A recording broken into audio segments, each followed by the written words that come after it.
Delhi high court से केजरीवाल को तगड़ा झटका, बौखलाए संजय सिंह।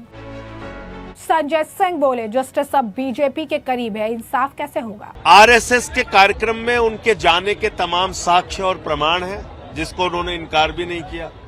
तो अरविंद केजरीवाल जी के मन में एक आशंका है, या सबके मन में एक आशंका है कि भाई वो निष्पक्षता के साथ न्याय कैसे दे सकती है। बांसुरी स्वराज का केजरीवाल पर बड़ा खुलासा। बांसुरी बोली, आप ड्रामा कंपनी है और केजरीवाल इसके डायरेक्टर हैं। आम आदमी पार्टी एक ड्रामा कंपनी है और केजरीवाल जी उस ड्रामा कंपनी के निर्देशक। तो दिल्ली शराब घोटाले मामले में दिल्ली हाईकोर्ट से केजरीवाल को राहत नहीं मिली। बड़ा झटका तब लगा जब हाईकोर्ट की जज जस्टिस स्वर्णकांता शर्मा ने मामले की सुनवाई से खुद को अलग करने से इनकार कर दिया। दिल्ली हाईकोर्ट ने अन्य केजरीवाल समेत अन्य आरोपियों की अर्जी को खारिज कर दिया। जस्टिस स्वर्णकांता ने कहा था कि मैं इन आवेदनों को अस्वीकार करती हूं, क्योंकि मेरी शपथ संविधान के प्रति है और मुझे सिखाया गया है कि न्याय दबाव में झुककर नहीं किया जाता। न्याय कभी दबाव में नहीं झुकता। हर न्यायाधीश का ये संकल्प रहा है और आगे भी रहेगा। संविधान के प्रति मेरी निष्ठा अटूट है और मैं बिना किसी भय या पक्षपात के इस मामले का निर्णय करूंगी। मैं इस मामले में स्वयं को अलग नहीं करूंगी और न ही इसकी सुनवाई से हटूंगी। उनके इस बयान के बाद आप कह सकते हैं कि केजरीवाल पर जमकर निशाना साधती बीजेपी नजर आई। तो आम आदमी पार्टी ने एक बार फिर से वही सेम राग अलापना शुरू कर दिया, नैरेटिव सेट करना शुरू कर दिया। इस बीच पूरी आम आदमी पार्टी बौखलाई नजर आई और संजय सिंह ने भी इस मामले पर प्रतिक्रिया दी। संजय सिंह ने कहा कि मुझे सच में हैरानी है कि जस्टिस स्वर्णकांता शर्मा के दोनों बच्चे तुषार मेहता के अंडर काम करते हैं। उन्हें दूसरे वकीलों के मुकाबले ज्यादा केस दिए गए हैं। सीबीआई के वकील तुषार मेहता हैं। उनके आरएसएस इवेंट में जाने के काफी सबूत है और उन्होंने इसे इनकार भी नहीं किया। इसलिए अरविंद केजरीवाल को शक है कि वो सही फैसला कैसे दे सकती हैं। अगर उन्हें और उनके परिवार को सरकारी लेवल पर फायदा मिल रहा है तो उनके इंसाफ की उम्मीद करना मुमकिन नहीं है। आप आरएसएस के इवेंट्स में जाती हैं, बीजेपी के करीब हैं। आरएसएस मोदी अमित शाह ने केजरीवाल के खिलाफ झूठे केस किए थे, तो इंसाफ कैसे होगा। क्या कुछ कह रहा है आम आदमी पार्टी के नेता का, सुनिए। देखिए, मैं बहुत हैरान हूँ कि जस्टिस स्वर्णकांता शर्मा जी के दोनों बच्चे वो तुषार मेहता जी के अंडर में काम करते हैं। उनको दूसरे वकीलों से ज्यादा केस दिए गए हैं और सीबीआई के वकील कौन है? तुषार मेहता जी हैं। इसके अलावा आरएसएस के कार्यक्रम में उनके जाने के तमाम साक्ष्य और प्रमाण हैं, जिसको उन्होंने इनकार भी नहीं किया। तो अरविंद केजरीवाल जी के मन में एक आशंका है, या सबके मन में एक आशंका है कि भाई वो निष्पक्षता के साथ न्याय कैसे दे सकती हैं। अगर उनको कहीं ना कहीं सरकार के स्तर पे लाभ मिल रहा है उनके परिवार को, तो न्याय की उनसे उम्मीद करना संभव नहीं है। और दूसरी बात, आरएसएस एक ऐसी विचारधारा से जाके आप उनके कार्यक्रमों में शामिल हो रही हैं जो भारतीय जनता पार्टी के नजदीक है। और भारतीय जनता पार्टी ने ही, मोदी अमित शाह ने ही अरविंद केजरीवाल जी के खिलाफ झूठे मामले बनाए हैं। तो कैसे न्याय मिलेगा, आप बताइए मुझे। बीजेपी तो कह रही दबाव बना रहे हैं न्यायतंत्र पर। देखिए, दबाव बनाने का काम तो इन लोगों ने किया हर जगह पे, ईडी पे, सीबीआई पे, तमाम एजेंसियों पे, और दबाव बना के हमारे खिलाफ कार्रवाई कराई, झूठे मुकदमे बनाए। अब झूठे मुकदमे बना के जब हम कोर्ट से बरी हो गए, आपने फिर एक ऐसी जगह पे वो मामला पहुंचाया है जहां कहीं न कहीं आपकी विचारधारा से जुड़े हुए लोग हैं बैठे हुए। तो ये हमारे मन की अगर आशंका है और कानून ने हमें अधिकार दिया हुआ है, तो हम अपने उस अधिकार का इस्तेमाल करेंगे। केजरीवाल जी ने उस अधिकार का इस्तेमाल किया। तो जैसे कि आपने उनका बयान सुना, इसी के साथ साथ बीजेपी के सांसद बांसुरी स्वराज ने भी केजरीवाल पर जमकर निशाना साधा। प्रेस कॉन्फ्रेंस के दौरान उन्होंने आरोप लगाया कि केजरीवाल ने न्यायपालिका पर दबाव डालने की कोशिश की। उन्होंने कहा कि केजरीवाल एक दबंग व्यक्ति की तरह व्यवहार कर रहे हैं। देश की न्यायपालिका की एक महिला जज पर दबाव डालने की कोशिश की। कोर्ट का फैसला साफ दिखाता है कि दबाव की राजनीति न्याय व्यवस्था पर नहीं चलती। उन्होंने केजरीवाल पर निशाना साधते हुए कहा कि कल दिल्ली हाईकोर्ट का एक आदेश आया। जस्टिस स्वर्णकांता ने केजरीवाल के दबाव की रणनीति को खारिज करते हुए न्यायिक स्वतंत्रता का एक नया आयाम स्थापित किया। हम उसका मिलकर अभिनंदन और स्वागत करते हैं। केजरीवाल एक बुली हैं। देश की सम्मानित न्यायपालिका की एक महिला सदस्य पर दबाव डालने की कोशिश की। केजरीवाल की दबाव बनाने की रणनीति को खारिज करते हुए दिल्ली हाईकोर्ट के मुख्य न्यायाधीश ने उनके केस ट्रांसफर की मांग को अस्वीकार कर दिया। केजरीवाल ये बात भूल गए कि यह देश की न्याय प्रणाली उनकी सुविधा से नहीं चलती। ये देश की न्याय प्रणाली संविधान और कानून के तहत चलती है। केजरीवाल ने 9 मार्च को आए आदेश के बाद 11 मार्च को दिल्ली हाईकोर्ट के मुख्य न्यायाधीश के सामने अर्जी लगाई। जस्टिस स्वर्णकांता के सामने ये केस हटा दिए, क्योंकि केजरीवाल को 9 मार्च को आया आदेश पसंद ही नहीं आया। ये बात साबित हो गई कि आम आदमी पार्टी एक ड्रामा कंपनी है और केजरीवाल उस ड्रामा कंपनी के डायरेक्टर है। क्या कुछ कहना है वासवी सुभाष का, सुनिए। आम आदमी पार्टी एक ड्रामा कंपनी है और केजरीवाल जी उस ड्रामा कंपनी के निर्देशक। कुछ डेट्स आपके सामने रखना चाहूंगी। 27 फरवरी 2026 को सीबीआई का ऑर्डर आता है, राउज एवेन्यू का एक ऑर्डर आता है जहां पर केजरीवाल जी और बाकी अक्यूज्ड डिस्चार्ज होते हैं। 9 मार्च 2026 को honourable Delhi high court stay करता है उन एडवर्स रिमार्क्स पे जो राउज एवेन्यू ने सीबीआई के इन्वेस्टिगेटिंग ऑफिसर्स के खिलाफ दिए थे।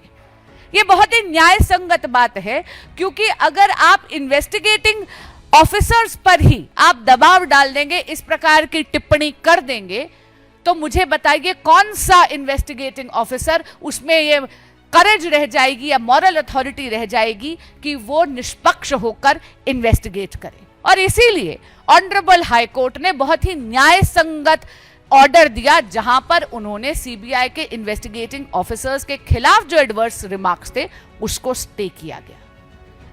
लेकिन केजरीवाल जी ये बात भूल गए कि इस देश की न्याय प्रणाली उनकी सुविधा से नहीं चलती। इस देश की न्याय प्रणाली कानून के तहत चलती है, संविधान के तहत चलती है। और केजरीवाल जी ने क्या करा, तुरंत 9 मार्च को यह ऑर्डर आता है और 11 मार्च को दिल्ली हाई कोर्ट के ऑनरेबल चीफ जस्टिस के सामने केजरीवाल जी अर्जी लगाते हैं कि केस को ट्रांसफर कर दिया जाए। माननीय न्यायमूर्ति स्वर्णकांता जी के सामने से यह केस हटा दिया जाए। क्यों? क्योंकि 9 मार्च का ऑर्डर केजरीवाल जी को पसंद नहीं आया। केजरीवाल जी एक बुली हैं। I am repeating this. Kejriwal ji, you are a bully. You tried to pressurize a female member of the honorable judiciary of this country. इन दबाव की राजनीति को दरकिनार करते हुए, नकारते हुए, अस्वीकार करते हुए दिल्ली हाई कोर्ट के ऑनरेबल चीफ जस्टिस ने 13 मार्च को उनकी ये मांग, ट्रांसफर की मांग को खारिज कर दिया। मित्रों, 13 मार्च के दिन ही एक अर्जी लगा दी जाती है माननीय न्यायमूर्ति स्वर्णकांता जी के समक्ष, और क्या कहा जाता है? लब्बो लबाब उस पिटीशन का ये था, हमें आप पसंद नहीं हैं, आप स्वयं ही इस केस को त्याग दीजिए। और इसके बाद शुरू होता है इस देश की जुडिशरी के खिलाफ सोचा समझा षड्यंत्र। तो जैसा कि आपने उनका बयान सुना, उन्होंने आगे कहा कि 13 मार्च को उन्होंने जस्टिस स्वर्णकांता के समक्ष अर्जी लगाई, कहा कि हमें आप पसंद नहीं है, आप स्वयं ही इस केस से त्याग दीजिए। इसके बाद शुरू हुआ इस देश के न्यायतंत्र के खिलाफ सोचा समझा षड्यंत्र। आम आदमी पार्टी के नैरेटिव कंट्रोल करने के लिए जस्टिस स्वर्णकांता के खिलाफ दुर्भाग्यपूर्ण मीडिया, सोशल मीडिया कैंपेन चला। जस्टिस स्वर्णकांता पर व्यक्तिगत आरोप लगाए, उनके बच्चों के खिलाफ भी आरोप लगाए। ये किसी न्यायाधीश का मामला नहीं, बल्कि एक निर्णायक षड्यंत्र था। ये धारणा का मामला है, ये नियंत्रण का मामला था। वे भूल गए अदालतें दबाव से नहीं, संविधान से चलती है। क्या कुछ और कहना है वर्सेस राज का, सुनिए। आम आदमी पार्टी ने नैरेटिव कंट्रोल करने के लिए ऑनरेबल जस्टिस स्वर्णकांता जी के खिलाफ एक मलिशियस मीडिया और सोशल मीडिया कैंपेन चलाया। एक सोची समझी साजिश थी जुडिशरी पर दबाव डालने के लिए। और किस प्रकार के एलिगेशंस लगाए? केवल जुडिशरी की निष्पक्षता के पीछे नहीं गए, बल्कि माननीय न्यायमूर्ति स्वर्णकांता जी पे व्यक्तिगत अटैक करा, एक मां की आत्मा को कचोटने का प्रयास करा, उनके बच्चों के खिलाफ उन्होंने एलिगेशंस लगाए, ऐसा शर्मसार करने का प्रयास करा। ऑनरेबल जस्टिस स्वर्णकांता जी ने अपने ऑर्डर में यह लिखा है, मैं पैराग्राफ नंबर 255 पेज नंबर 113 पे यह पैराग्राफ आपके समक्ष पढ़कर सुनाना चाहती हूं। वो बोलती हैं, what lends a deeper disquiet to the present application, as also submitted by the learned Solicitor General, is the attempt to attach a media-driven narrative to the proceedings, including instances of vilification without any accountability. This court, being trained to remain uninfluenced by such external narratives, has proceeded to decide the matter uninfluenced by any such pressure. The rule of law is not upheld on the basis of repeated allegations or media headlines, however persistent or widespread they may be. It rests on the objectivity and impartiality expected of a judge, which this court has adhered to. आम आदमी party की drama company की ये पुरानी नियत और पुरानी साजिश है। एक असत्य को इतनी बार बोलो, इतनी बार दोहराओ कि वो झूठ भी सत्य लगे। लेकिन मैं अभिनंदन करती हूँ, मैं धन्यवाद करती हूँ दिल्ली की हाईकोर्ट की जुडिशरी का, माननीय न्यायमूर्ति स्वर्णकांता जी का, जिन्होंने इस प्रेशर के सामने वो दबी नहीं, नारी सशक्तिकरण के मानवीय रूप के सामने उभरी। उन्होंने जुडिशरी की साख बरकरार रखी, उन्होंने जुडिशरी की निष्पक्षता बरकरार रखी। और वो कहती हैं, मैं पैराग्राफ 236 पढ़कर सुना रही हूं, पेज 108 ऑफ द जजमेंट। वो कहती हैं, before I conclude I must record that a courtroom cannot be a theater of perception. मैं दोबारा पढ़ रही हूं, खासकर कि आम आदमी पार्टी के जो ये ड्रामा कंपनी के निर्देशक है केजरीवाल जी को, उनको दोबारा कह रही हूं, दिल्ली हाई कोर्ट का ऑर्डर है आपके खिलाफ। वो कह रही हैं, I must record that a courtroom cannot be a theater of perception. It is a space where doubt must answer to reason. I may add, the reputation of a judge, including mine, cannot be so fragile that it would yield without proof or material to insinuations. The reputation has been built by this court not in a day, but after adjudication of case after case, year after year, while remaining under the scrutiny of the open court and subject to correction within the hierarchical system of the judiciary by higher courts. मित्रों, ये जज change का नहीं, ये game change की साजिश थी जो केजरीवाल जी और आम आदमी पार्टी ने गढ़ी। ये परसेप्शन की नहीं, ये बिना प्रूफ के नैरेटिव कंट्रोल की साजिश थी जो आदरणीय केजरीवाल जी और आम आदमी पार्टी की ड्रामा कंपनी ने करी। जैसा कि आपने उनका बयान सुना, बासी स्वराज ने आगे कहा केजरीवाल न सिर्फ नाटकबाजी करते हैं बल्कि वे डरे हुए हैं। उन्हें पता है कि राउज एवेन्यू कोर्ट का आदेश हाईकोर्ट में न्यायिक जांच में शायद पास न हो। पिछले एक मामले में सभी सबूत गवाह सामग्री दिल्ली हाईकोर्ट के सामने पेश किए, उसके आधार पर केजरीवाल और अन्य आरोपी की जमानत दिल्ली हाईकोर्ट ने रद्द कर दी। केजरीवाल इसलिए डरे क्योंकि उन्हें पता है कि दिल्ली हाईकोर्ट इस सुनिश्चित कर सकता है कि दिल्ली की जनता को न्याय मिले। आम आदमी पार्टी का नारी विरोधी चेहरा है जो सामने आ गया है। आम आदमी पार्टी ने नारी शक्ति वंदन अधिनियम का भी विरोध किया, महिलाओं का हक छीना। आम आदमी पार्टी चाहती है महिला सिर्फ वोट तक सीमित रहे। क्या कुछ कहना उनका, और सुनिए। ये भूल गए कि कोर्ट दबाव से नहीं, संविधान से चलता है। और एक बार फिर दिल्ली की जुडिशरी ने और न्यायमूर्ति स्वर्णकांता जी ने यह दिखा दिया कि हमारे देश की न्याय प्रणाली निष्पक्ष है, निर्भीक है और किसी भी प्रकार के आगे विरोध में वो दबेगी नहीं। एक बार और बात आप सबके सामने कहना चाहूंगी, केजरीवाल जी केवल ड्रामेबाज ही नहीं हैं, वो डरे हुए भी हैं।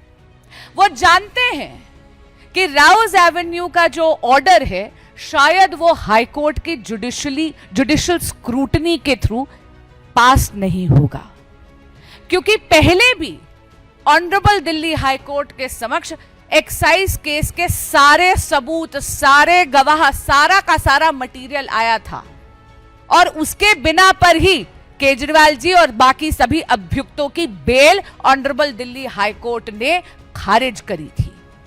केजरीवाल जी डरे हुए हैं क्योंकि वो जानते हैं कि शायद ऑनरेबल दिल्ली हाईकोर्ट ये सुनिश्चित कर देगा कि दिल्ली की जनता को न्याय मिले। और 9 मार्च का जो ऑर्डर आया था उसने दिल्ली की जनता में आशा की किरण फिर जगाई थी। और आखिरी बात कहना चाहूंगी, एक बार फिर इस आम आदमी पार्टी का नारी विरोधी चेहरा समक्ष आया है आप सभी के। आप भूलिएगा मत, आम आदमी पार्टी वही पार्टी है जिसने अपनी ही राज्यसभा की महिला सांसद को, जब वो रजस्वला थी, उस स्थिति में केजरीवाल जी के सचिव ने उनकी बुरी तरह पिटाई करी थी। वो महिला आज तक न्याय के लिए अपने हाथ फैलाए हुए हैं और केजरीवाल जी चुप्पी साधे हुए हैं। आम आदमी पार्टी वही पार्टी है जिसने नारी शक्ति वंदन अधिनियम संशोधन, जिससे यह सुनिश्चित हो जाता कि 33% आरक्षण स्टेट लेजिस्लेटिव असेंबलीज और पार्लियामेंट में 2029 से ही लागू हो जाता, उसके खिलाफ वोट करा है। मीडिया के बंधुओं को याद करवाऊंगी, आम आदमी पार्टी ने एब्सटेन नहीं करा। वोटिंग चार्ट उठाकर देख लीजिएगा, लाल बटन दबाकर मुखालफत करी है। ये नारी विरोधी आम आदमी पार्टी चाहती है कि महिलाओं की भूमिका केवल मतदान केंद्र तक सीमित रह जाए। जब सत्ता में भागीदारी की बात आई तो उन्होंने मुंह मोड़ लिया और एक महिला जज पर, उनके परिवार पर, उनके बच्चों पर, एक मां पर इस प्रकार का प्रहार करा, इस प्रकार का आक्षेप करा कि वो महिला जज, वो चाहते थे प्रेशर में ही इस केस को खुद ही त्याग दे। लेकिन मैं याद कराना चाहूंगी और चेताना चाहूंगी केजरीवाल जी को और आम आदमी पार्टी को कि जब जब इस देश के इतिहास में एक नारी का अपमान हुआ है, तब तब उस शख्स और उसकी पूरी की पूरी कुसंगत का विध्वंस हुआ है। जैसे आपने तमाम बयान सुन लिया और हमने आपको जो पूरा मामला विस्तार से बता दिया है कि पूरा मामला क्या है। इस पूरे मामले पर अब आपकी जो है कमेंट सेक्शन में कमेंट करके जरूर से जरूर साझा करिएगा। धन्यवाद।